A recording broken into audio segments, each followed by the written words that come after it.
Welcome to the Wrap episode number 18. I'm Nathan Guerra. Karissa Minn is next to me, coming out of somewhere on the east coast of the US of A. I'm in Wisconsin and it's snowing like crazy right now. It's Thursday, November 17th, and this is the Wrap. It's a show rounding up all things Zwift from the last week: racing, events, tech, and of course, fashion. We are live on Twitch, YouTube, Twitter, and Facebook. This is also a podcast if you're not watching with us live on any of those platforms. So let's get right on into it. First and foremost, who is Karissa Minn? Karissa, who am I? I don't know. No, I'm just Hi. if you don't know who Karissa Minn, we have a saying around here: "Do you even Zwift?" There's a couple of different things that come up throughout a lot of our podcasts where that question might arise around, I don't know, do you know who Eric Schlange is? Do you know what the TTT is? Do you know what Zwift Insider is? These kinds of levels of things. And to be honest, earlier today, I was having a conversation about Karissa being on, and I was like, Karissa's kind of, in some ways, been around long enough that she could write her own post of her history with Zwift over the last 7 years, I would think, like Eric just did. And I'm kind of like, she's like the female version of Eric Schlange in some ways. Like, to be honest, like, that's a compliment. Well, that's what those words came out of my mouth, like, because you definitely have written, been involved in the forums, have an opinion within the community that's respected. And I think on the women's side of things as well, not just from a racing perspective, right? We have some OG racers who have respect. I mean, Rachel Elliott comes to mind. There's some OG. I mean, even Vicky Whitelaw. Like, there's some long time racing Zwifters, but you've done the racing slash what's the game about slash leadership in the women's community. You've kind of done this whole gambit of things within the community. And so we'll get more into the history to Intro to Zwift, though, with Karissa, because she is also our guest today. She happens to be the co-host and the guest today. So we'll get into that in a little bit. But as usual, let's talk about what we got on the wrap today. We're going to be talking Continental qualifiers. We're going to be talking about the new format for the Zwift Grand Prix this week. We're going to be talking about an unfortunate situation in the ZRL for a DQ and the rule that goes around that from this past Tuesday. Then we're going to talk about what it is to calm down Karissa. And the entire intro of what who Karissa Minn is to the Zwift community, as well as, of course, the fashion show. So buckle in, everybody. Let's get right down into it. So, Karissa, Continental qualifiers, first impressions, and then we'll get into some of the moments. My first impressions were that these were really exciting races. Um, because of the 3-race format, I think, and because of how short they were, we saw attacks featuring a lot. We saw breakaways featuring a lot. So I missed a lot of the races, and I honestly went back and watched a lot of them and watched some of what I'd already seen again, just because they were that dynamic and that interesting. I'm really looking forward to the World Championships if this is going to be a similar format. Yeah, I think that, so for everybody, if you did not know, there was a new format that went on this past weekend. I did an Instagram story on it. I actually got a lot of response after staying up for essentially 48 to 72 hours straight over the weekend, commentating, hosting the qualifiers next to Dave Toll. But what I had said there was, this is the only place in cycling where, and I want to say this to the whole entire, not just to Zwifters, but to the whole entire cycling world, that as someone who started later in cycling and wasn't a part of a junior program, and then was trying to discover a way to the top, was trying to discover a way to, extremely competitive. I was in it for just I liked to race for winning. I liked to race for being competitive, for the sake of sport. There wasn't any other goal in it other than I just wanted to go and see who was the fastest at start lines over and over and over and over again, and then keep progressing to the top level if I could. There wasn't a path for that. Like, it was just confusing.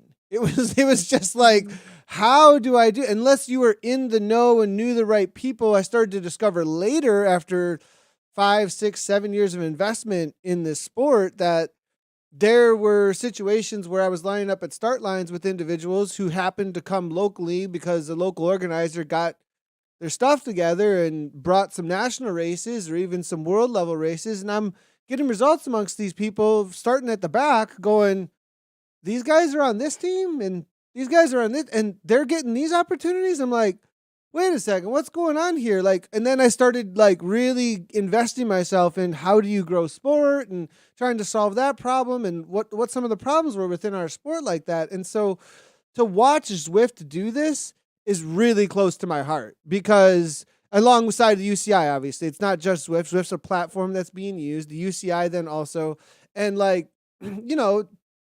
UCI takes some flack, but this is one where I'm like, huge thumbs up, huge, big win for cycling, because anybody from anywhere can find a pathway within cycling to get their name out there and participate in the world championship or win a world championship, which is something I have never seen within cycling in such a manner. And really, I understand that it's a virtual thing that really provides that opportunity, Karissa, but I think we could learn something from this kind of a pathway. And I don't know if it's replicatable in real life, though, because there's just a reality. Everybody can show up on a virtual space and they're worldwide, Yeah. right?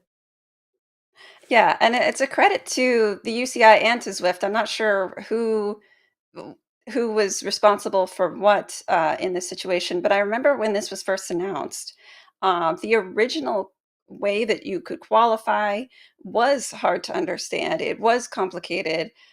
There were a lot of requirements that people had trouble meeting, and they adjusted that. They listened, they changed it. They made it so that, like you said, it's a lot more accessible to people, as long as they have the, the basically the power and the stats to back it up. They can be a part of this. That's really cool.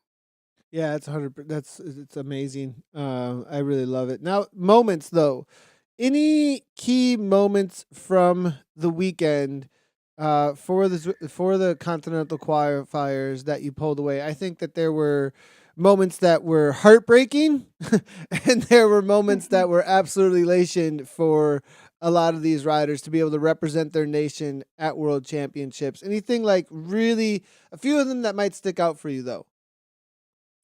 Gosh, I was watching. Yeah, you mentioned heartbreak. I know we had somebody with a dropout who was that Jasper Schultz in the men's Europe and Asia race, and he missed it. Didn't he miss it by just one place? He was fighting his way One back.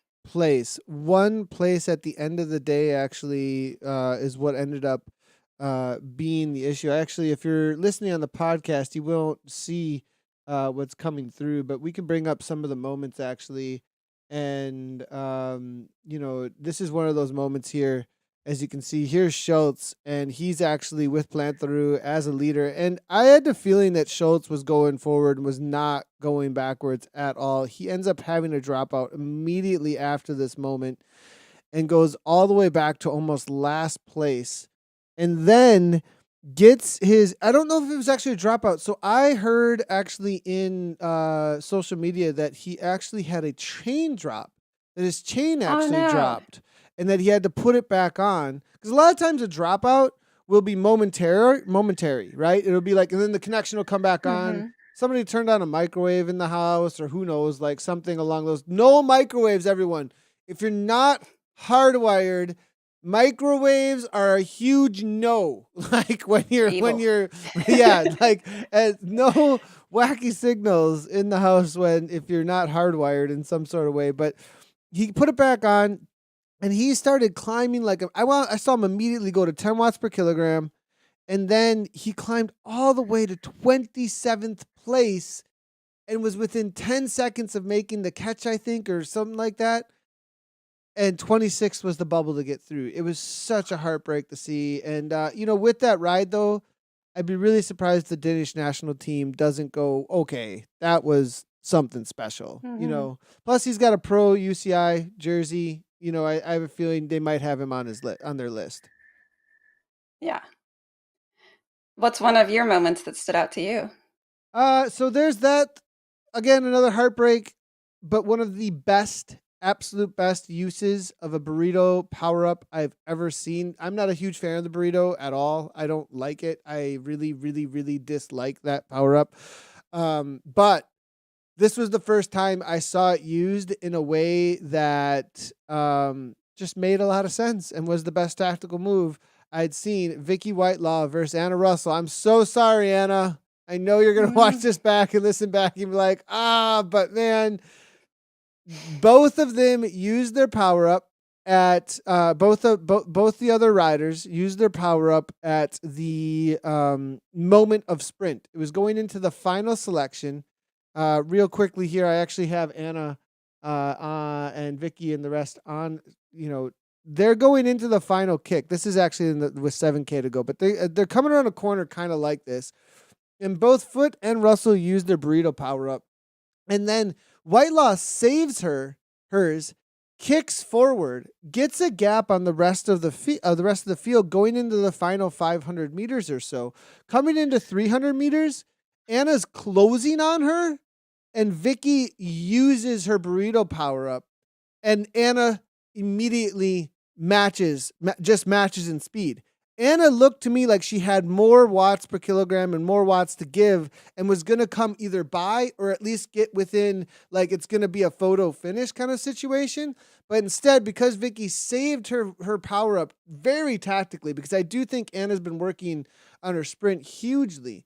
And I think that she had a really good kick to work with. It was just Vicky with her experience and just being really savvy there, didn't do the natural, like, oh, do what everybody else is doing. You know what I mean? Because everybody's using the burrito power up. So it's like, well, if everyone's using the burrito power up, your burrito power up's not actually going to do everything because Right. it's an area of effect disruption power up. So just sprint ahead.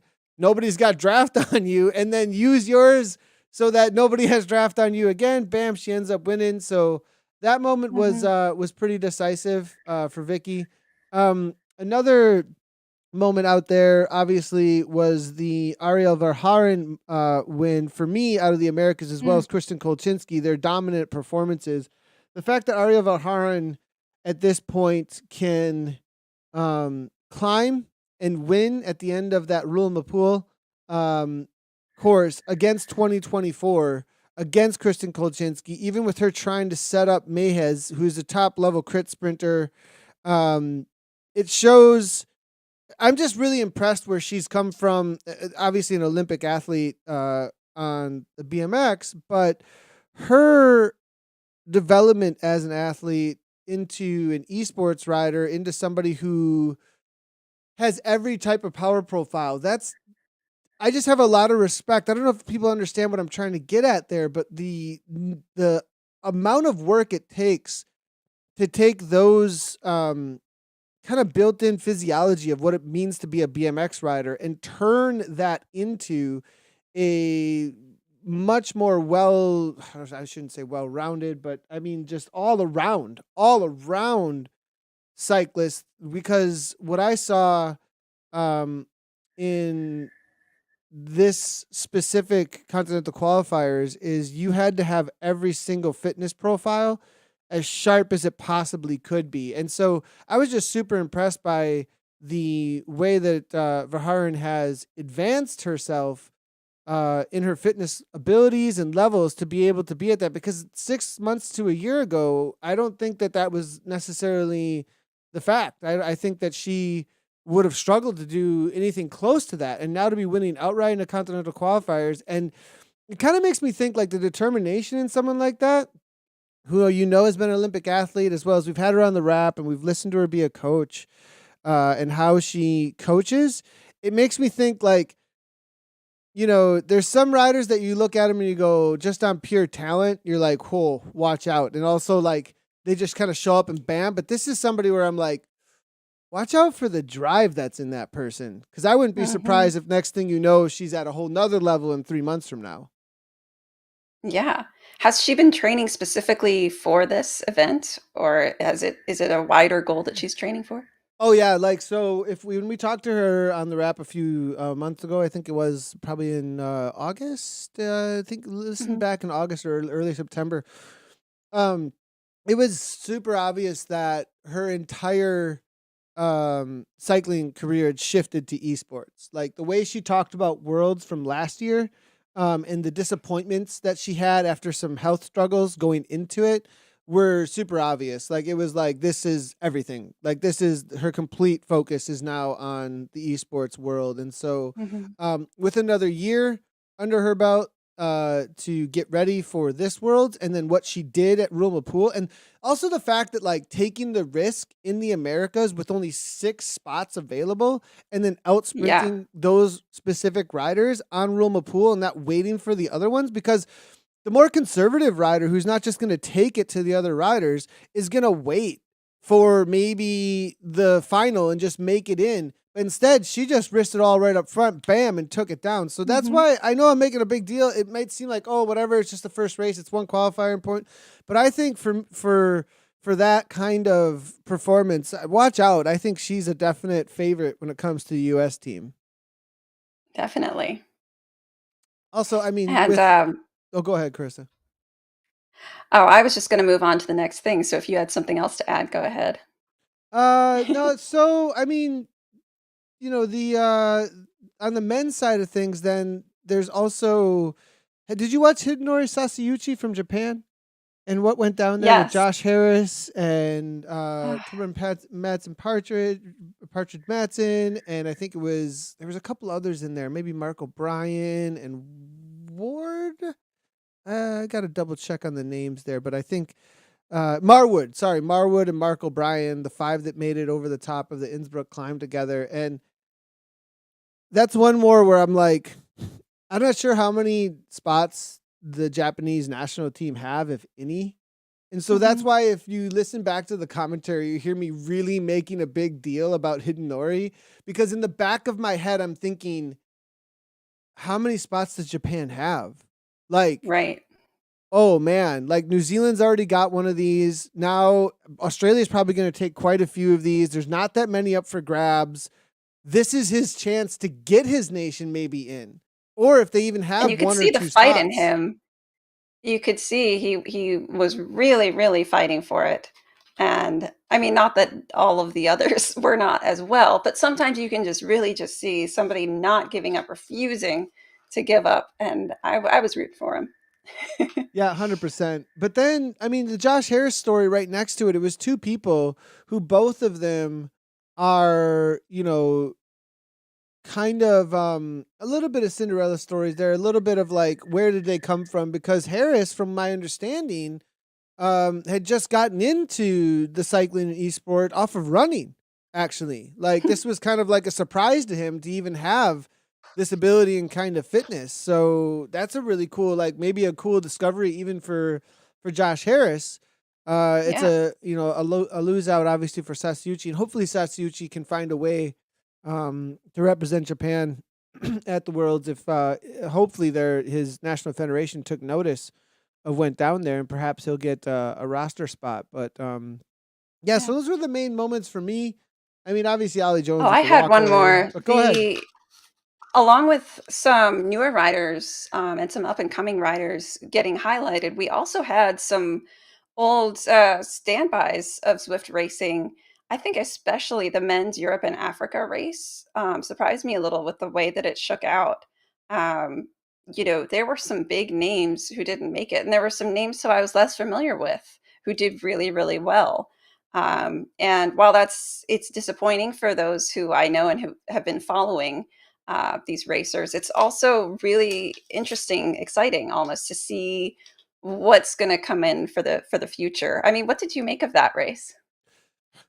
Oh man, like how stacked the field was. I mean, you look at James Barnes all the way back in 24th place, 2 spots off the bubble.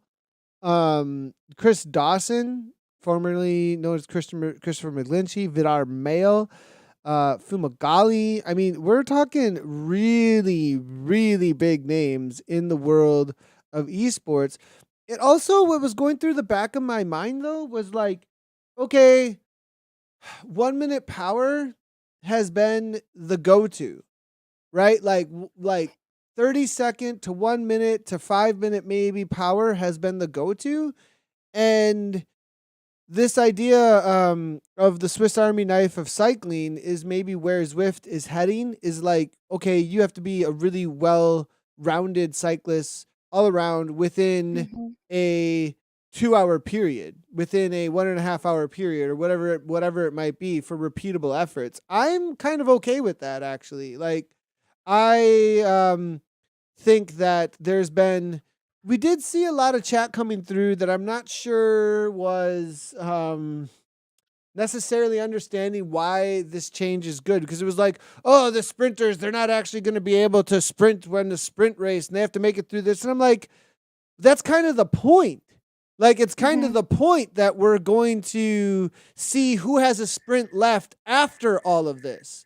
We're going to see who Right. You're can trying make to it find a through. well-rounded rider. You're trying to find Exactly. somebody who has these different abilities to attack, to carry on the sustained effort, and to sprint at the end of all of that. So I think that did. You're right. It brought up, it was a different effort than we see in a lot of Zwift races of the typical format. And so I think maybe that may have put some people on the back foot, and it allowed some others to shine who may not have another chance to use their 15-minute power, effectively. Yeah, I think 100%. I think and it's kind of like one of those situations where like damned if you do, damned if you don't. You can't make everybody happy all the time, kind of a thing. And Yeah. we've heard these complaints over and over again of like, well, it's just a sprinters thing because you can never. The pack always comes back and all this stuff, and like the Continental qualifiers completely threw that out the window. Like that, Yeah. even in Rule Pool, we had Ollie Jones with the breakaway situation. Like, I mean, we had over and over again in the final. The pack didn't stay together at all. The Bell Lap was nothing Yeah. but breakaways. Like, it was like it completely demolished this It's idea that crazy. this is just a sprinter's race. And it's like, I kind of like that. And I'm kind of like looking at this chat going, guys, are you ever going to be happy? Because because before you were No. mad that it's always coming down to a sprint. Now you're like, oh, the sprinters don't get a chance. I'm like, what the heck? Like, what can we not like? Anyways, so then I there's thought it was the most exciting racing that I've seen in a while. And you're not going to get that. I understand the sprinters. I like to sit in a pack myself and ride around until a decisive point, but that's not as fun to watch. So we're doing something different this year.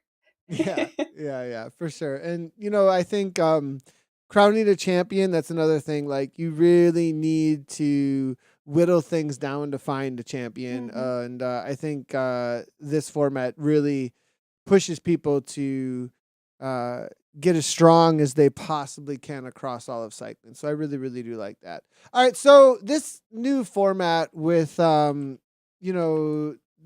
move on then to what's happening this weekend with the Zwift Grand Prix. Really interesting, this new format that's going to be taking place. It's a points elimination reverse. If you haven't checked out over on Zwift Insider, Zwift Insider just released an article about 4 hours ago, I believe it was, over on zwiftinsider.com/Zwift Grand Prix 4. And points elimination reverse, which is super interesting. 1 point given in the first sprint on the alley sprint. So, okay, let me go ahead and read this. This race is more straightforward affair than some of the past rounds, at least when it comes to understanding its format. This is a points race across one lap of McCurry Islands chasing the sun route, and points will be given at 5 intermediates as well as the finish line. What makes this format extra interesting is the riders are eliminated from the race as soon as they earn points. The strategic question for teams is the same as any week: how to best utilize your whole team to maximize your points tally. But it's a challenging question to answer in this format. So it's going to be alley sprint gets 1, railway sprint 2 and 1 points for the first and second riders. Then those riders are eliminated. Third, second, and first on the country sprint, those 3 riders are eliminated. 3, 2, and 1. Tempo KOM, now it bumps up to 6, 4, 2, and 1 for first, second, third, and fourth. 4 riders eliminated. And then the tower sprint reverse, 5, 4, 3, 2, 1. So finish line, 6 riders, 6, 5, 4, 3, 2, 1. Okay. They said it's not as complicated. I mean, I guess like you just know where the points are. But at the same Mhm. time, like it definitely feels complicated about how you're going to play this out, though, right? I mean, for me at least, I'm like, oh my Right. gosh, when do we go for anything? Oh, it's pretty complicated for the racers and the teams to work this out. I'm sitting here thinking, what is this going to do to, okay, we were just saying racing, especially in these shorter formats, these different formats can be more attacking, more dynamic. What is that going to do to this? Because you're going to want to keep, if you know that a rider is going to be strong on a certain segment later, you're going to want to keep them from going for the earlier ones, which means if somebody goes off the front and the group splits, what do? Do you go up and then risk, okay, you get points for that racer, but you also eliminate that racer? Yeah, my head is spinning just thinking about all the decisions they'd have to make. It does make things very tactical. I'm trying to see if chat has any opinions about this or not. I do see a great comment coming. Actually, I just want to shout out Jim Payton, and he's always hanging out in the Facebook streams and says that I am a round rider. Yeah, you are. I appreciate Jim. Just real quickly, All just had that. around round Yeah, rider. all around round rider. Appreciate you, Jim. Good to see you real quickly, as well as everybody that's hanging out over at the Twitch chat. We do see you for sure. Mhm. And we'll definitely get a mention a little bit later because we've got some uh, of our fashion show definitely impacted by through those that are hanging out on Twitch. But so the as I digress a little bit here, the format though here, man, I'm I get what they're after. I do get what they're after. I want to see how it plays out tomorrow, and see if it does make things really interesting, or if it's kind of like I don't feel like there's enough. I don't know how to say this. Like, is there enough going on here with how many riders there are too? So okay, if Mm. we eliminate one, so let's do some math here. 3, 6, 10, 15 are eliminated of the 60 starters, and then you have 45 riders fighting for 6 places in the end. Oof. Like, I mean, doesn't that kind of feel just kind of? I guess since there's so little points available, do you think that maybe teams are going to take some risks, or I don't know. I just feel like it's just gonna. Yeah. I don't know where this. What's your feeling about that? I just feel like it's not gonna do a whole lot. Like it's gonna be like, okay, well that happened. I don't know. Like, I don't know. Well, you can't just as you pointed out, you can't just wait until the very end or sure there's more points on offer, but you're competing with a lot of people for them. So unless you get the group whittled down, you really have to send somebody out each time, I would think. And that's going to make things interesting. The question is between those points, how is that going to affect the dynamics for the race? Are they going to sprint and then come back together? Are people going to try for breakaways like I was talking about? I honestly have no idea what to expect from this format. Sometimes these creative ideas work really well, as we've seen, to shake things up, and other times it's just everybody defaults back to what they're used to doing. So yeah, I wonder if I don't know. I I mean, guess we'll see we'll how confusing probably it is.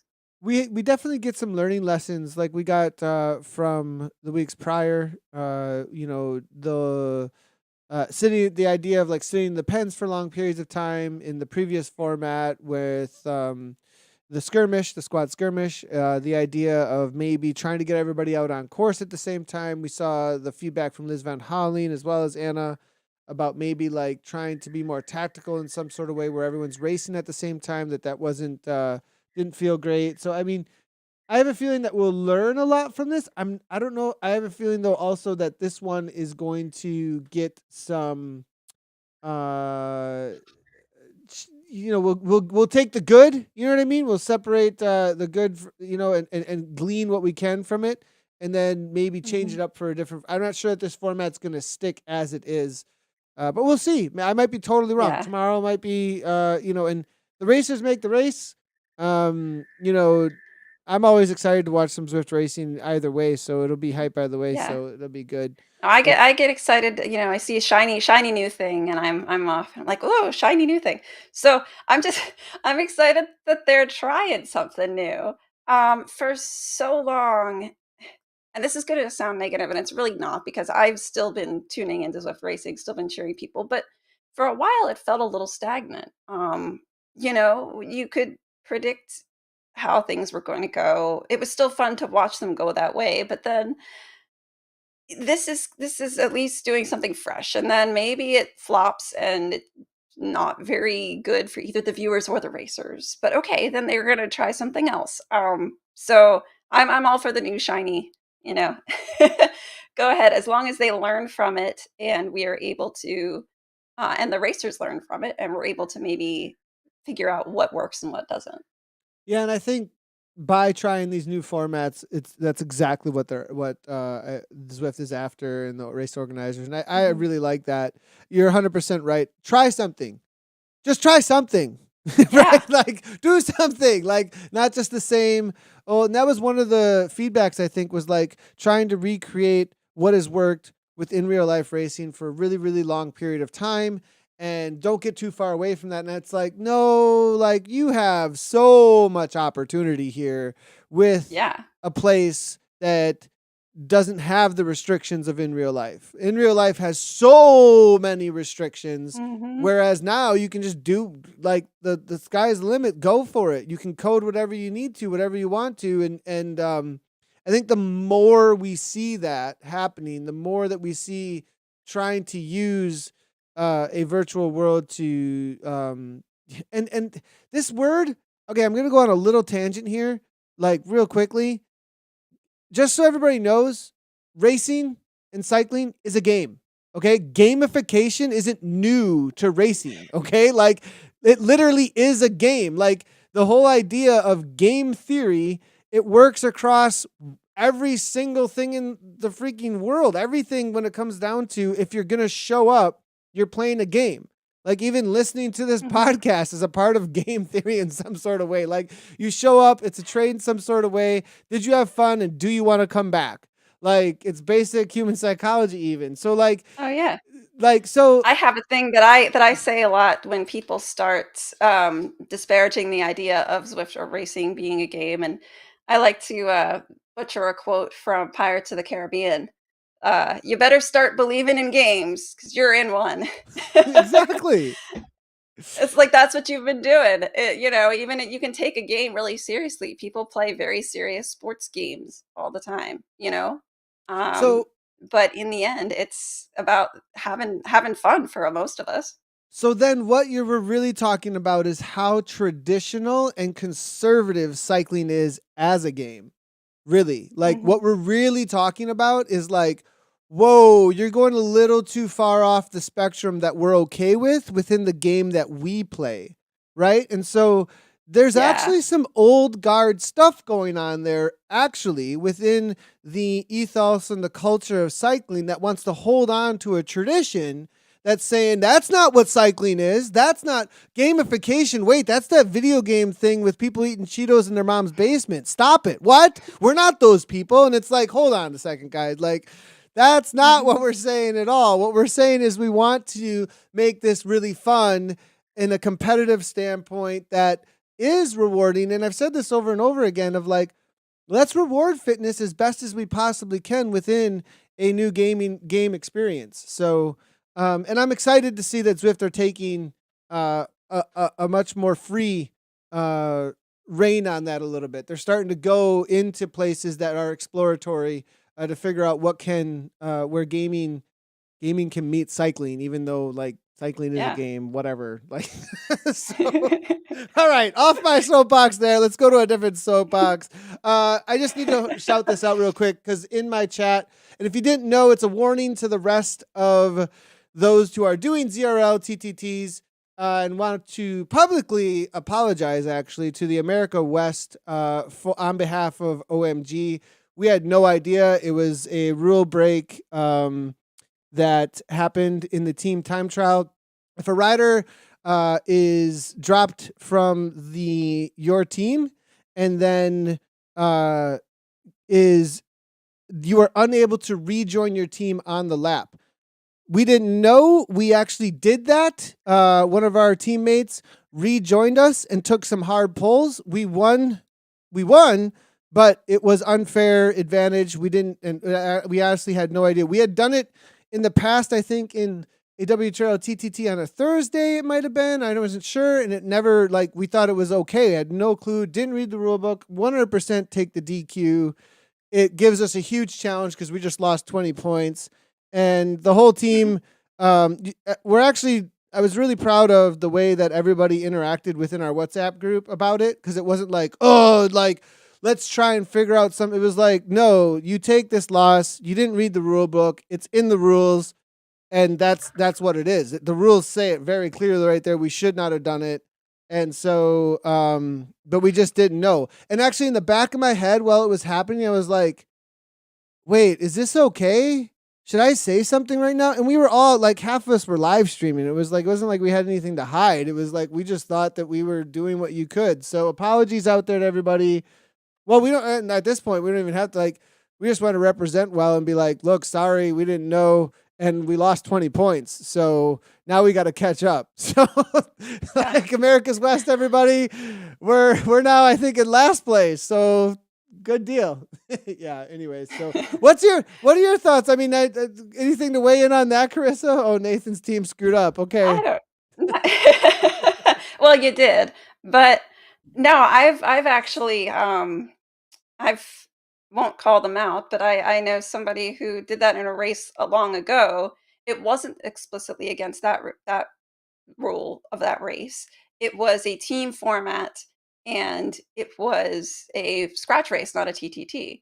But basically, one of their riders got dropped, waited basically at the top of a climb, and then on the next lap came up and rejoined, and then took some pulls in the group, and I believe eventually dropped again.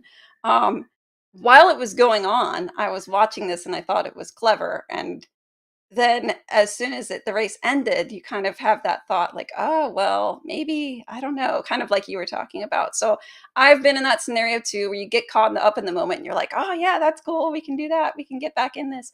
And late, then you get in the back of your head go, well, maybe that's not okay. And the important thing is that once it was brought to your attention, you owned up, and you did apologize to the group, and yeah, now you guys have a real challenge on your hands. We do. We do have a real challenge. I actually see a couple of people from opposing teams in the chat right now saying they didn't know. And they're like, oh, good. Yeah. This is great. We're so happy, actually. So absolutely love that. It's actually rule 6.2.9. Thank you so much.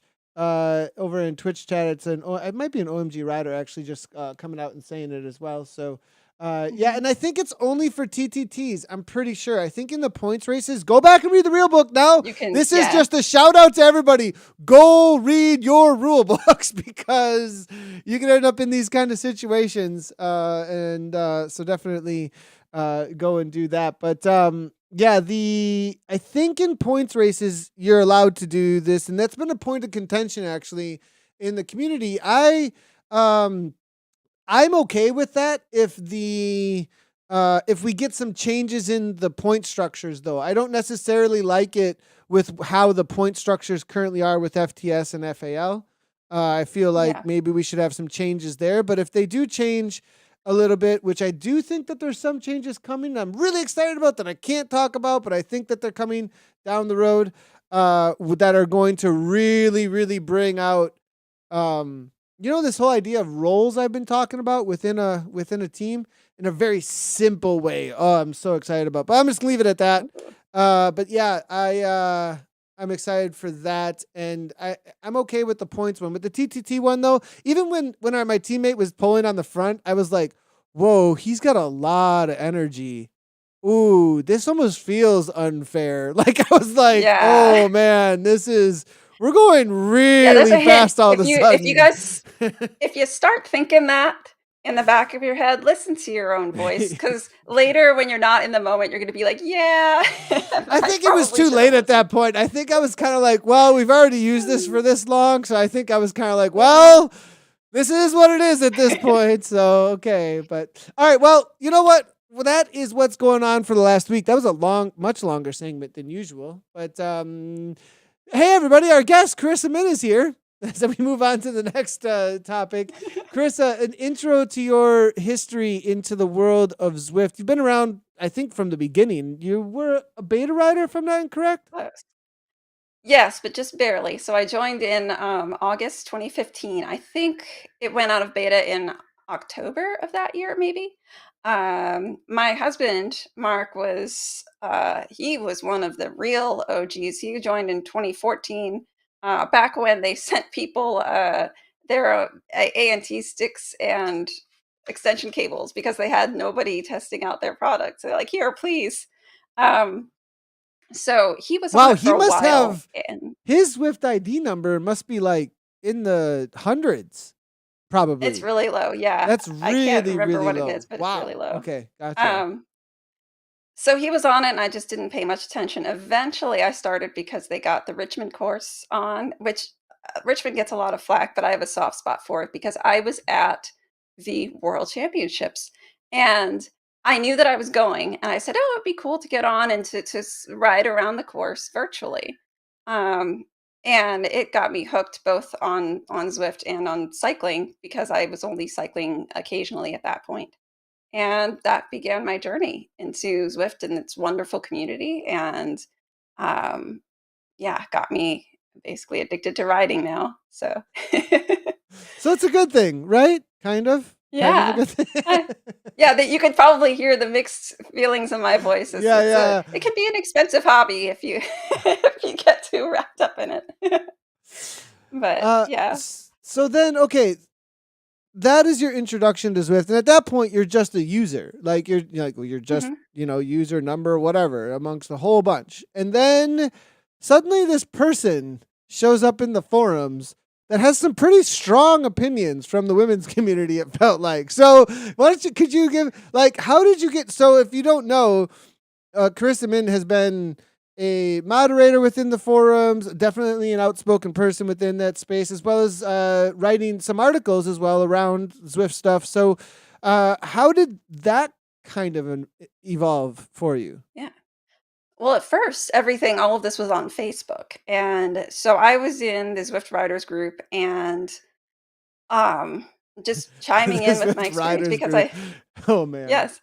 Yeah, I'm now a moderator there, an admin there, so watch out, you people. But I, I don't know, I felt like I was bringing a perspective that there were a few other people. Jewel in Washington, did some amazing work for the community, before I ever got there. But I think a lot of the people who started using Zwift early were dedicated cyclists. They were usually, a certain level of fitness, and I was not there. You know, I was just starting out. I think my first when they opened workout mode, my first FTP test, I think I got 104 watts. I was just not at that level, and and I noticed also that there were not a lot of women. It was a very male space, and those 2 things went together for me. I felt like, there needed to be more, acknowledgement, by Zwift, but also by the community of the fact that there are so many different people who can use Zwift and do use Zwift in different ways, and I still feel passionate about this. Um, and people need to be open to all of that and not just assume that everybody is this super competitive, really fit, really cycling savvy person. And so I started just giving my opinions on that, on things that didn't work. There were very few group rides. They were all set up by the community, which is fine. But there was a very little understanding of the people who wanted to participate in the group rides and couldn't, um, because they weren't fit enough or whatever. And you know, They were of so they course, weren't then like group they. rides. So I'm gonna say it the mean way because I'm one of these people. They weren't just like Uh-huh. you know, type A knuckleheads who didn't care about anything and wanted to go off the front and demolish Uh-huh. everyone and da da da da da. Right. I mean, I was one of these people. I was one of the people who probably made you freaking go like steaming Flying head, off the front. bah! Like Yeah. you're wrecking the group, and I'd be like, I'm gonna ride whoever I want to ride. Shut up. Keep up to my wheel. Exactly. Like we were on. The funny thing is, like we're so on opposite poles, yet we're like Mhm. like hanging out in the same Twitch channels early on Yeah. when the streaming is going on, which is really cool. How it brings the whole community together. But like, I want to set the stage a little bit more for what you just said, Karissa, because Mhm. I didn't expect this topic actually to come in, what you just said, and that perspective and how important it actually is, the role that you Mhm. played, Julian Washington played. Because right now, the assumption is Team Rave, right? The assumption is Team Fearless. The assumption is that these ethos, these cultures of women's cycling just exist and they didn't come from it. They just, and it's like, whoa, wait a second. Like, there's a whole history here of people giving feedback, helping to create these group rides, helping to create like this expectation that this would even exist in this way. And a lot of leadership that's come through, starting with your forum post, starting with maybe someone taking notice of your forum post and be like, wait, I should be a group ride leader that helps with this. And then you participating, them participating to create that space that is kind of the bulk of Zwifters now at this point, to be honest, when it comes to paying Mhm. the bills. Oh, yeah.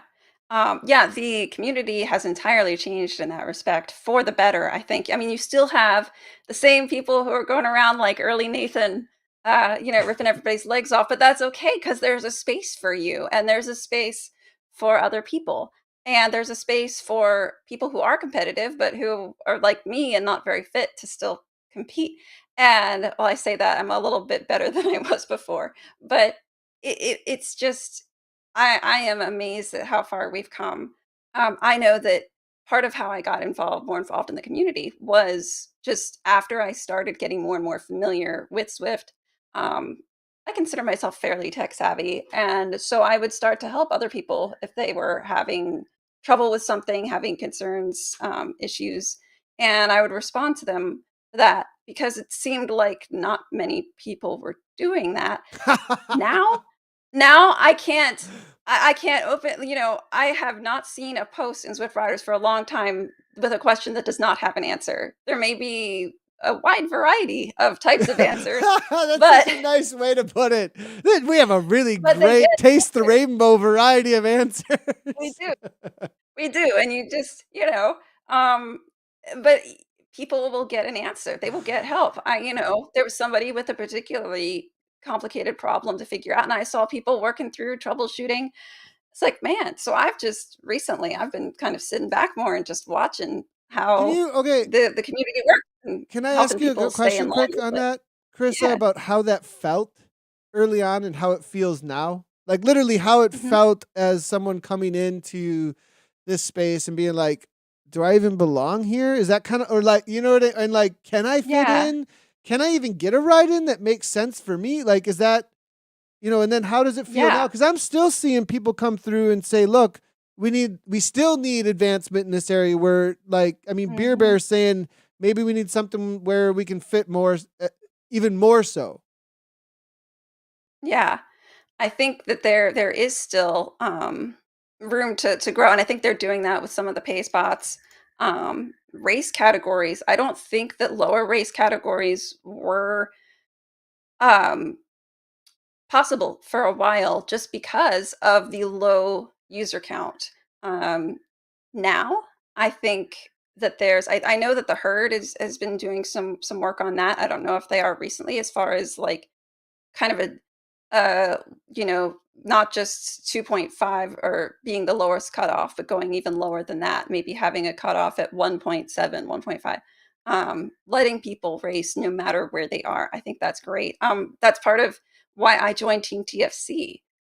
We were one of the first teams to really cater to lower riders. We split categories. We were just for D and C riders at first. We had D plus, D minus, C plus, C minus, um, and that really appealed to me. Just making it for everybody, and however you want to use Zwift, go ahead and do that. And now I see all of these. You're talking about me.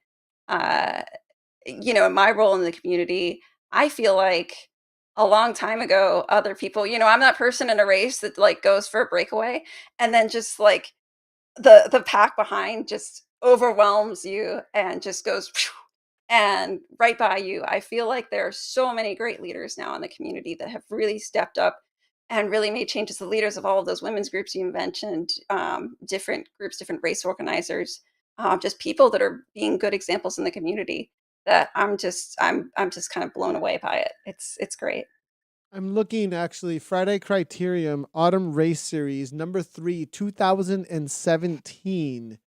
Um, and I'm wondering if at this point it was still just DNC riders or not. I'm gonna see if I have a feeling at this point Well, that's right. You were we have kind of commentating a oh few of yeah, no, them. that's no for real. Like, okay, so I think some of the really old school ones are probably on my personal. So for those that don't know, Zwift Community Yeah. Live prior to it being Zwift Community Live, everything happened on the Nathan Guerra Twitch channel, and then the Nathan Guerra YouTube channel. It would auto upload to it when Twitch had the auto upload over, and so it was just all the like Nathan Guerra spaces, and then it was like, wait, we can't have the main like broadcasting for things on some dude's random like who's this guy like what this isn't so that's Zwift Community Live launch, but so that I think we broadcasted. I specifically wanted to highlight the D and C category riders, and Fridays ended up just being about D and C category, and then TFC expanded and did more. So now I'm seeing like Webb, and it's this one's got Weitzner and JT and Baker and some of these. Wow, this is bringing back memories. Like Hodges, like James Hodges, like this is like the OGs of the OGs. Like sometimes we talk about OGs being like Ollie Jones and Lionel V, but that's kind of like when esports really started to take off. Like these are the original Zwift racers. Like we should go back through some of this actually. This is a whole podcast in and of itself of like the history of Zwift racing and like some of this like shout outs to the people who were there at the beginning. This is a really cool kind of a thing. But yeah, I remember TFC, and TFC is a really big part of your history though, I would think, with Yeah. Zwift in general. It is. It is. It felt like there was that, and then there was a ride called TGIF that is still going on today. I don't get to go there very often, but I do. And that was one of the ones where people kept trying to rip people's legs off at the front, and I was one of the people stepping up saying, "No, this is one of the more chill rides. It's a TGIF ride. I think we called it the TGIF beer ride back in the day." So like the atmosphere is supposed to be chill and friendly. Let's make it that way, and they did, and it's awesome. And then TFC, I felt like I belonged there. There were these two spaces. And then there were others. I'm going to forget the names of all of them, other groups that started doing the same thing. And more there were spaces where I felt like I belonged. And that was just really it's cool to see. So then did this develop into work for Zwift in some ways? Yes, it did. I started writing a few pieces for Zwift's website. That turned into a regular thing. Basically, at first, I was looking for supplemental freelance work. Then the I lost my job as a grant writer at the time. Basically, my position was just eliminated, and I said, "Hey, Zwift, are you looking for somebody to write for you full time?" And it didn't work out for me to be an employee, but now I write some things for them as a contractor. You won't see my name appear on most of their things at this point, but I am writing some of the items for their website. I also do a little bit for Eric with Zwift Insider as well. So that's been great to be able to do work that is meaningful to me in that way, because Zwift was meaningful to me in helping me start this journey of fitness and meeting all these great people. And so it's great to be able to be involved in that. And then eventually, okay.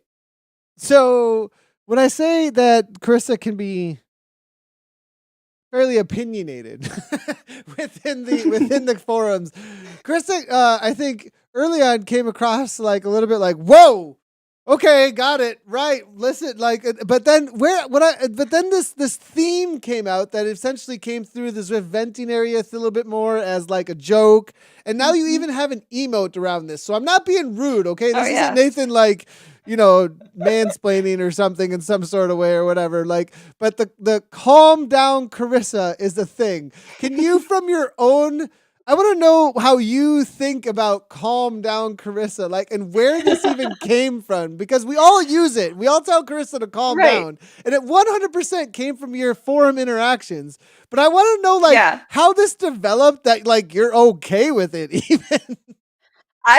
I was trying to remember. I think the way that it started was there was something it was something in Zwift venting area. And if you've never been in that group or joined it or whatever, there's a certain culture there. It's essentially, well, okay, can I just set the stage for what that culture is real quickly? Yes. Okay, that culture, Zwift venting area, Zwift Riders was a space where like everyone was like calling out stuff and like, this isn't real, and that person's on Z Power and blah, blah, blah, and everyone was getting super offended, right? So then Zwift venting area was created, and the rule was no one's allowed to get offended. Like if you want to hang out here, you're not allowed to get offended. Gloves off. You can talk real. What do you think the truth is? Say what you think the truth is, and no one can get offended, right? So it was like, okay, fine, gloves are off. Here's what I think. And that was the whole idea behind the Zwift venting area, is that you could go there, you could vent, and nobody was allowed to be like, you hurt my feelings, I'm leaving. And you know what I mean? Like, and the moderators couldn't come and hammer you. Yeah, the moderator, exactly. That was the main thing, is the moderators couldn't ban you for saying something straight. That was the whole culture. So then, of course, somebody tells Karissa to calm down. Oh my gosh. Yeah. I don't remember what it was even about, but it was just like, of all the times, I sit there and I'm very passionate about certain things, but then in that, I don't think I was even like completely serious. But this person was, and was just like, calm down. I was like, what? What are you talking about? Like, I'm fine. So then all everybody started repeating it. So I don't know. I feel like part of it's a joke and part of it is true, and I do need to calm down. So that's why I made an emote because sometimes I need to be reminded, right?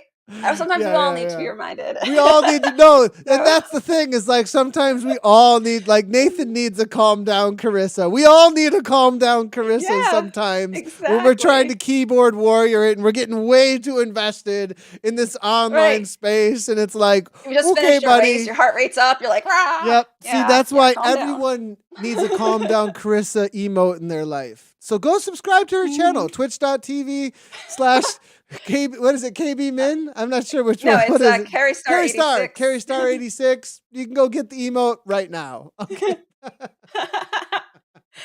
Um, but yeah, there were some things that I would historically not calm down about. I've already talked about some of them, the inclusiveness, there was I was trying to remember, I was looking back through old messages and old posts, and there was something involving in 20, I think it was 2017, some sort of kiss race that didn't go very well for reasons that I couldn't put together now. I'm gonna have to ask a couple of other people who were involved in that because that was some of the old school racers as well. And specifically, women were having problems. And I think part of it was they were getting you to commentate, but both races were happening at the same time. And it was really difficult to give the women full attention. And the women were saying we should have our own time slot. And I think Zwift was resisting that at the time. I don't know. They ended up having a group chat with a lot of the women in the community to hear out our concern. They listened. To their credit, things are a lot better. Zwift very quickly pivoted to making sure that men's and women's races that they were involved in officially had equal attention, equal time, and were equally prominent events, and I appreciate that. And now, again, there are people in the community, the leaders in the women's community are now other folks who, and I'm again not going to be able to name them, so I'm not going to start because I'm going to forget somebody. But there, it's just incredible. If you just look in any of the women, any of the leaders of these women's teams, have just been awesome people who are speaking out. Sometimes they disagree with me on stuff, and I'm like, okay, that's how I started, disagreeing with people on things. Just keep, using your voice. Um, so that was pretty cool to see that there was actual change happening. I like this introduction of I almost feel like the fashion show and the calm down section of the podcast need to be a thing. Like this is like this is a I thing. do. It's like a venting space here. I mean, it kind I of it has a little bit of the Zune feel to it, but like the Zune is its own thing, right? It's its own like, oh well, it's mhm. coming, but it's way down the road, and who knows if it's ever going to happen. Whereas this is like, okay, this is a real thing, and if it's on the calm down list, it's like a thing that needs to be addressed, right? Yeah. So, it looks like these are the topics then that you've been passionate about over the last years, and you just said women's racing and it getting some focus and you alongside of others have picked up the torch on that. You said also the inclusivity. We went over that about group rides. That was another topic that you wanted to bring. But then Mhm. the category adjustments for lightweight ride. I'm surprised because this is on your list of things that have been addressed. We have some that haven't, Mhm. and And we're going to go into those.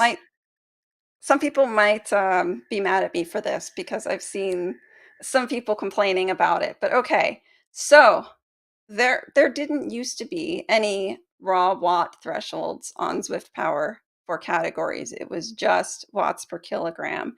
And as we all know, or should know, at the same watts per kilogram, all else being equal, including rider, size, like height, the heavier rider will go faster due to having more raw watts. even on climbs. At some point, the climbs get steep enough where it evens out, but the lighter rider at the same watts per kilogram doesn't go ahead. So that was a thing I was trying to explain to a lot of people once I figured it out. But that makes it so that really lightweight riders, if they're riding along, they might be mid-pack in, D or C or B and get upgraded nowhere near the front just because they have to put in so much effort to stay with the rest of the group. And so I was I kept bringing this up to the I think it was it Glenn? It probably was Glenn. I think I gave Glenn a hard time for a while. Uh, Glenn, and we're talking about Glenn Knight. We're talking about Glenn, or yes, who? Yeah, Glenn okay, Knight, Glenn Knight. Okay, um, gotcha. one of the original guys that created Zwift Power. And I said, this doesn't, it's not fair to those of us who just we never get to see the front of a race. And so then he put in these wattage thresholds and adjusted them a little bit according to some feedback. Now sometimes you get some of these lightweight, especially junior riders, young riders who come in and they're, in a lower category and they're kind of smashing people on climbs, but they're outliers. I think it's done some good. There's We're also not women's going into categories. results-based categorization. This is a Yes. whole nother No, topic not no, because no, now no, no. you're poking the Although I'm in bear. favor of that. Now you're poking the I'm bear in that favor of that like, too. all right, Yeah. good. All right, then we just leave it at that. We're in favor of results-based Yeah. categorization. Boom. Said and done. And women's categories, I don't exactly remember how that came about. I don't know who was the initiator on that one, but I know that was also something that I kind of spoke up about and said that maybe we need to have our own listing here. So yeah, so those are things that actually things have been done about. That's pretty good. Holy cow! I'm seeing that a little bit of chat. My kid is 6 and pushes 5.2 watts per kilogram at 65 watts. It's awesome. And there's a great That is example. awesome. That's quite the outlier. That's quite the outlier. I love it. All right, so those are the ones that have been addressed. Your calm down issues that have been addressed. This is like the intro of calm down to the Yeah. podcast. But what are the ones that you still need to calm down about, perhaps? What are the ones that have not been addressed that are still out there that you feel like could use some attention?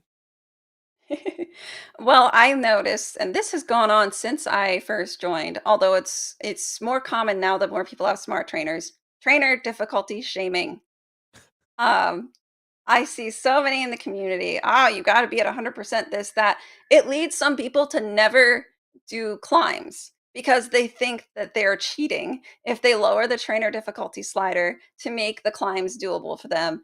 Oh, I can't do Alp to Zwift, even if they can ride for 2 hours at a time. Why? Oh, because the cadence is going to be too low. It's going to kill my knee. No, like, do what you need to do, ride in the way you need to ride. If it's a super competitive elite event, okay, then, follow the rules that they've set up. Make sure it's, at that point, these little fractional things matter.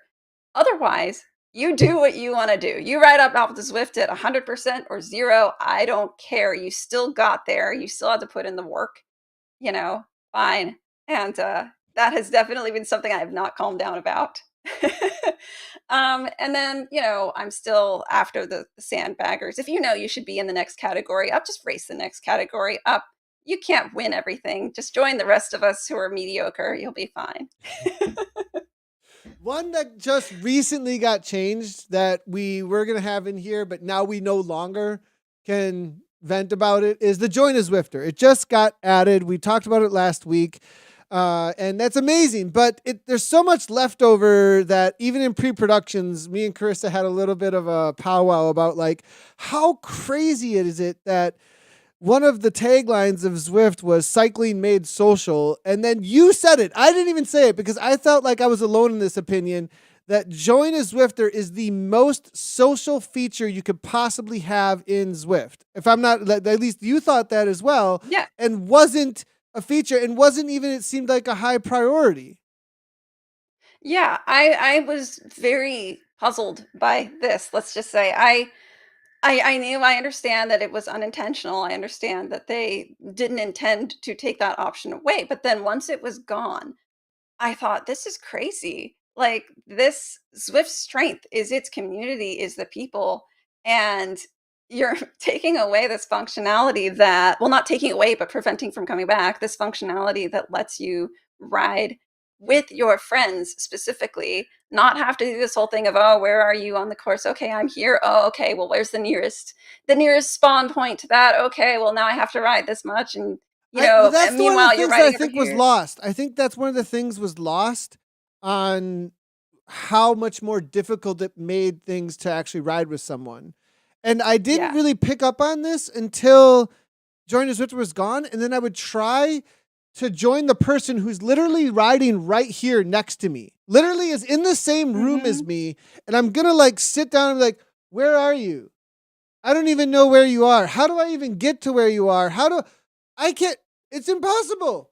I can't even get your attention and you're in this room because you got music on and like, oh, now we got to mess around, blah, blah, blah, blah, blah.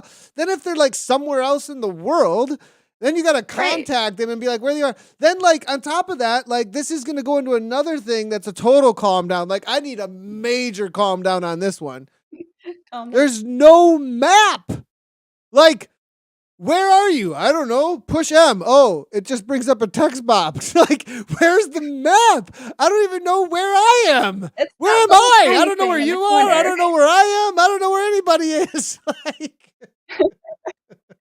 Didn't we used to have a third party tool that did this? Oh, that's a whole other thing too. oh Like, gosh. Yeah. I mean, we need to go chase some no, coins. I think somebody actually acquired that recently, and hopefully it's going to go absolutely somewhere awesome in the near future. nice. I'm really excited about that actually. If they can get some extra time on their hands to actually develop um, some things around that. But yeah, that's a little hint. But yeah, I'd be really excited about that. But that's where if you didn't know, a lot of the old school streams had a lot of Dora the Explorer. I'm the map. I'm the map. I'm the map coming up because there was a lack of the map. So there you go. The section of Calm Down Karissa has been done. We have. Hope you enjoyed tuning in for our essentially taking the Zwift venting area and making it a live podcast. But all right, well, let's go ahead and move on into the fashion show for the week. This is an interesting one, Karissa. Something really new. I'm gonna go ahead and start with this super colorful one that I think somebody from the community shared with you. This is Pookie Butt's fault, everybody. But I love it. It's a new okay, so it's showing off a couple of the level upgrades that we can get now that we're past level 50. So okay, you've got the zip, what is that, 858 discs with the colorful disc wheel. You've got the, I think those are the Bont shoes, Zwift Pride on socks. And the polka dot gloves you get, I believe that's on Alp de Zwift. But some of the interesting new features here are I believe that's the steel bike, and you get a special paint job for it. I'm not sure which level. It's one of the new levels. I can't see it here on the Zwift Insider page. Maybe Pookie will help me with that. But it's interesting to see a disc wheel on a steel bike. Then we have the hat, which is from the recent Pretzel Fest rides. And we have, look at those glasses. We have glasses with a rear view mirror, which is a level 55 unlock. And then that jersey, I believe it's one of the Bike MS unlockable jerseys from a recent event. Um, that I just love the, if you're gonna do this sort of rainbow explosion kind of thing, like, yeah, just go all out. And that's what he's done. And I love it. I don't know. I feel like this is gonna be real controversial. What do you think, Nathan? Yeah, this is definitely going to be a controversial one because, like, I'm seeing responses that absolutely this is a love-hate relationship because some of the responses, I'm just going to kind of go in on a lot of these little features here. I mean, this is as colorful as it gets. And I like it.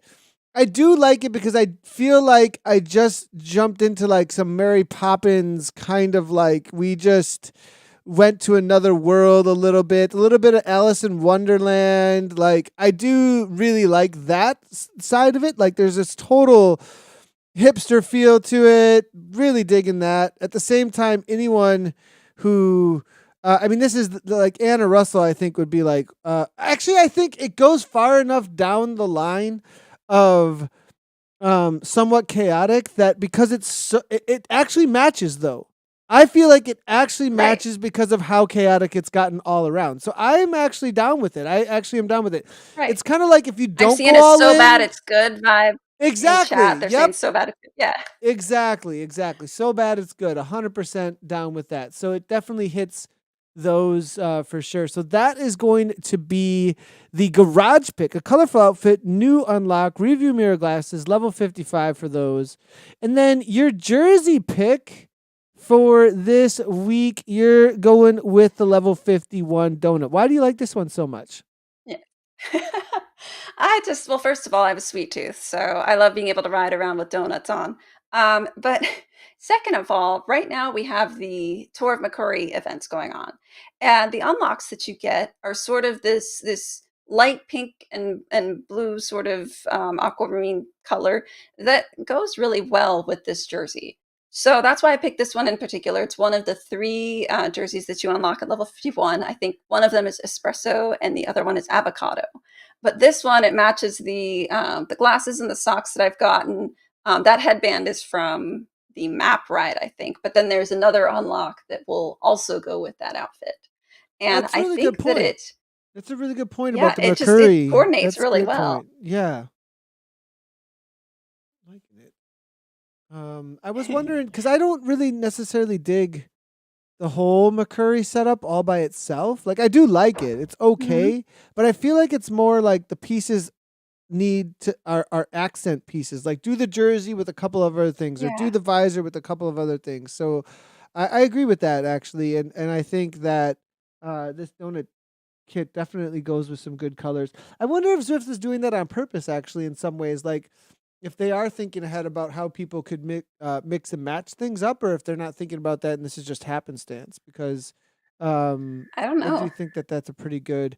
There was something we were going to do about the jointed Zwifter. And before we go, though, so that's the garage pick and the trainer difficulty. No, the garage pick and the jersey pick for the week. But there was something else that we were going to chat about, and actually I skipped right on over it because I forgot to throw it out there. But Karissa wanted this. She specifically requested that we play this because it's such an I couldn't OG find it. moment.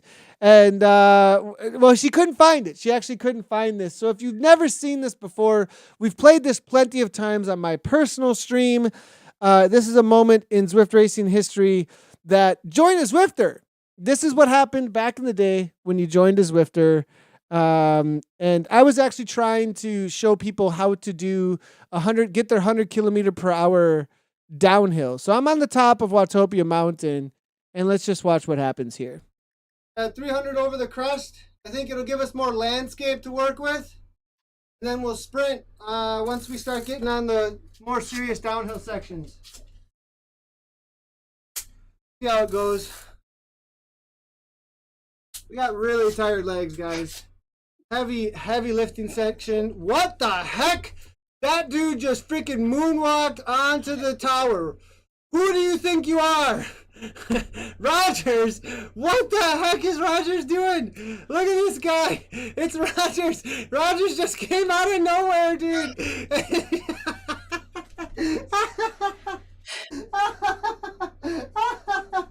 Oh my gosh.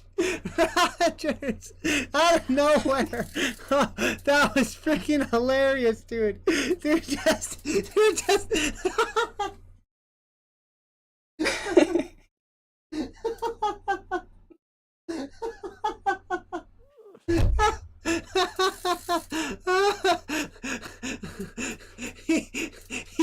all of a sudden Rogers just shows up out of space with like a 888 cadence, totally glitched.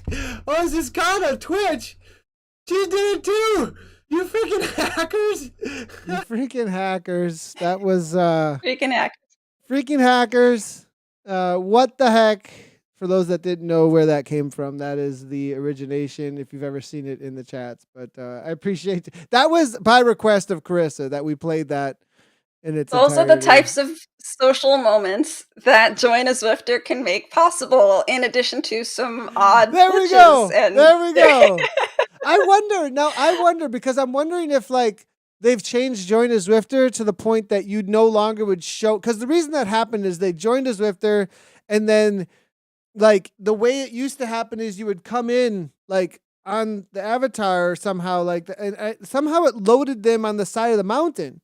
Somebody has to go Yeah. climb to the top of the mountain and get their friend to sit at that same spot and get their friend to join. And I want to know, I'm almost positive they've changed it now to be similar to the way that Pacer bots are. Because if you go watch GP Llama's update, with the latest update, he joined me and he pedaled for free for 60 seconds, the same way that you get free with a Pacer bot to get set up and make sure you get up to speed and all that kind of stuff. So I have a feeling that would no longer happen with the advances, but that was how Join a Zwifter used to work, and it opened up the whole freaking hackers. So, well, that's what's coming up this weekend. If you call somebody a freaking hacker, I'm not accusing them of cheating. That's me referencing that, and I realized somebody asked about it, and I was like, I don't, I guess a lot of people don't know where that comes from, so maybe I shouldn't be saying freaking hackers all the time.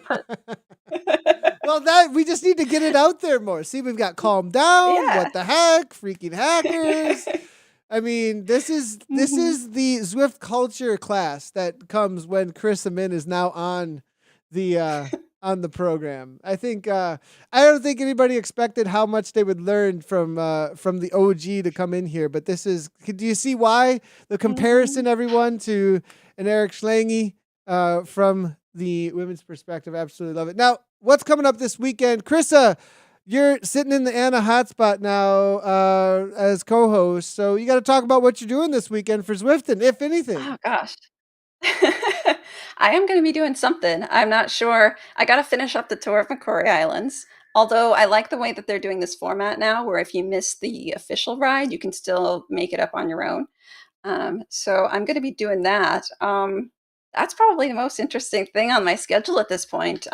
Leaving to go see family for Thanksgiving probably on Tuesday. So going to be trying to wrap some personal stuff up here so we can do that without worrying about any issues. What are you up to? Well, I want to speak to what you just brought up about the tour of Macquarie Islands, because I think I did my stage 5 last night solo. Macquarie 40, whichever one that holds the Macquarie 40. I think it's 5, maybe 6. I finished up my Macquarie solo on a TT bike because you can just ride it anytime that you want to, right? As long as you do the route, you get that completion. I absolutely love that addition. I was climbing out of Yurikazi, though, on the section that, on the back end section where it just climbs like forever. And I was like, where did this climb come from? I hadn't ridden that section yet as you're leaving Yurikazi. And I was like, where's the downhill for this? I just climbed at like 3 to 6%. And I was trying to finish the 40K within 1 hour, right? And I was like, okay, I'm starting to ramp it up. I'm like doing 4.5. I'm doing 5 watts per kilogram. I'm watching the kilometers. I'm watching the time I have left. I'm like, okay, this is possible if I get rewarded with a downhill from what I'm climbing. And I'm thinking I'm going back into Yurikazi for this or whatever. And then I just end up on 0% flats in Mercury. And I'm like, I just got robbed. I just climbed for like 5 minutes straight. Like, I don't even know how much elevation gain. And I'm like, something's not right here. Does this actually? And so I messaged Eric and I was like, Eric, are the elevations correct all across? Like, does everything work out? Do you get the ascent for the descent that you're supposed to get if you ride all of Macquarie over and over again and Yurikazi and you do that section over and over again? Will you descend and ascend as much if you can? Do you get that back somewhere? And Eric was like, I think it works out, but he had the same thought actually, and it made him look into the elevation differences actually between the McCurry and the Irikazi, and there may be a little bit discrepancies, but he thinks it all ends up working out in elevation. But if everybody out there, if you can catch that, I want to know if it's actually equals up, because I felt absolutely robbed last. Because you want to be rewarded for what you were. I was like, I'm going to be doing 60 kilometers per hour downhill. I'm going to do a kilometer per minute. I'm totally going to get this within 40, and I ended up like 2 minutes over because I just was like rolling at like nothing because of it. So, anyways, that's another calm down, obviously. But so Calm I down, finished Nathan. my Mercury already. I'm going to be doing my tiny races. I think Saturday morning. One of the cool things that I got going on here at home is I asked my son about what he wants to do for sports over the winter. And I was like, you want to get back involved in jiu-jitsu? You want to do this? Not prompted by Nathan in any way whatsoever. His response over text was Zwift. And I was like, oh my gosh, what? He was like, yeah, you better get me set up there. I was like, oh, okay. So we got There we go. Karis, we got Kyle. Now we're going to have like me, Karis, Kyle, Gabs when she can ride again. Everybody's going to be 4 setups, families Zwifting. I'm going to try and get the kids to do the tiny races Awesome. this weekend too. So Oh, that's so cool. yeah, it'll be good. I'm It'll be really excited. good. Super exciting. So, all right, well, let us know, everybody, on the current rankings. The current rankings for the fashion show, just so you know before we go, Leith Hill, King of the Mountain, Queen of the Mountain. The Jungle is number 2. The Watopia KOM Sprint Mashup number 3. And the Fuego for those jersey rankings. We still need to know what you think are the top jerseys for the rankings for the King of the Mountain, Queen of the Mountains. Let us know out there as well. We'll be back at you for episode 19. Anna will be back. Let us know, though, also, if you really enjoyed the calm down section. Maybe that needs to be something that we could bring Karissa in for more often. I'm giving her more work to do. She's looking at me like, oh boy, here we go. We'll see what happens here. Next week, is next week Thanksgiving? Oh my gosh. I think we're going to be live on Yes. Thanksgiving. Okay. I think we'll be live on Thanksgiving. I got to see what Anna thinks about that, because I think that's only America's holiday. But thanks, everybody, for tuning in. Episode 19 next week. You can catch this podcast in all places that you listen to podcasts. Search The Wrap as well as Zwift, and you should be able to find that. That'll be uploaded once Anna gets off a plane, I'm assuming. And if you haven't done so already, make sure to comment, like, subscribe, and all the places that we've been live. We've been live on Twitch, Twitter, YouTube, and Facebook here on Zwift Community Live. As always, everybody, thanks a lot for tuning in. We appreciate all of you. Make sure, one last thing. On the Nathan Guerra Discord channel, we now have a channel called The Wrap.